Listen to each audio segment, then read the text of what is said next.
Beaucoup de diabétiques ne contrôlent pas eux-mêmes leur glycémie. Nous aimerions que cela change, car la thérapie moderne du diabète repose sur des taux de glycémie qui reflètent le quotidien. Et il faudrait aussi éviter les contrôles superflus pour le médecin comme pour le patient.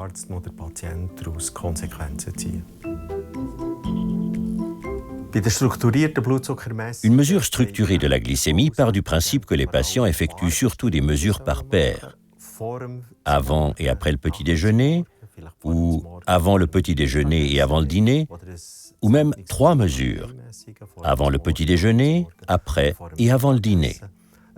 Un autre exemple de test par paire serait de mesurer sa glycémie avant le coucher, puis le matin à jeun. Cette méthode donne des informations sur une période définie, un repas ou l'équilibre glycémique nocturne.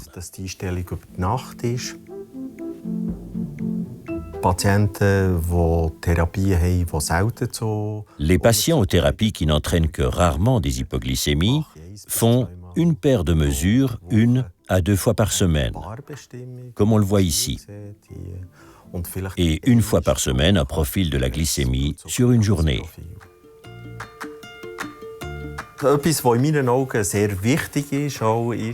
À mon sens, il est très important d'effectuer 3 profils de la glycémie sur une journée, comme on le voit ici, pendant la semaine qui précède le contrôle chez le médecin. Grâce au taux détecté par le patient entre 2 contrôles médicaux et le HbA1c déterminé par le médecin pendant la consultation, médecins et patients peuvent développer de nouvelles stratégies pour un équilibre glycémique encore meilleur et adapter la thérapie du diabète si nécessaire. Le HbA1c est un taux qui reflète la glycémie moyenne des dernières semaines. Et comparé avec toutes les mesures de la glycémie, il fournit des informations intéressantes au sujet de la gestion du diabète du patient.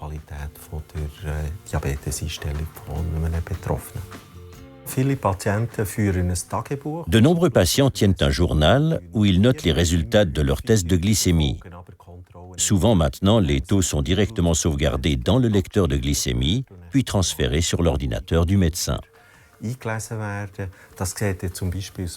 Cela ressemble alors à ce que l'on constate par exemple chez ce patient.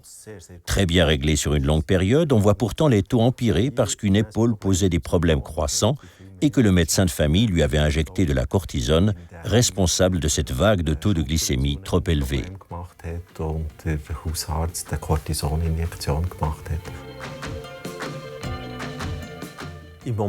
Actuellement, les caisses maladies remboursent aux patients non traités à l'insuline 400 bandelettes réactives par année. C'est peut-être assez peu, mais dans la plupart des cas, cela suffit pour une mesure structurée de la glycémie. Adapter la thérapie, cela peut signifier changer la dose de médicaments ou utiliser d'autres médicaments ou encore prendre des mesures alimentaires spéciales. Il est toujours important d'améliorer le contrôle du diabète et ainsi d'empêcher les complications à long terme.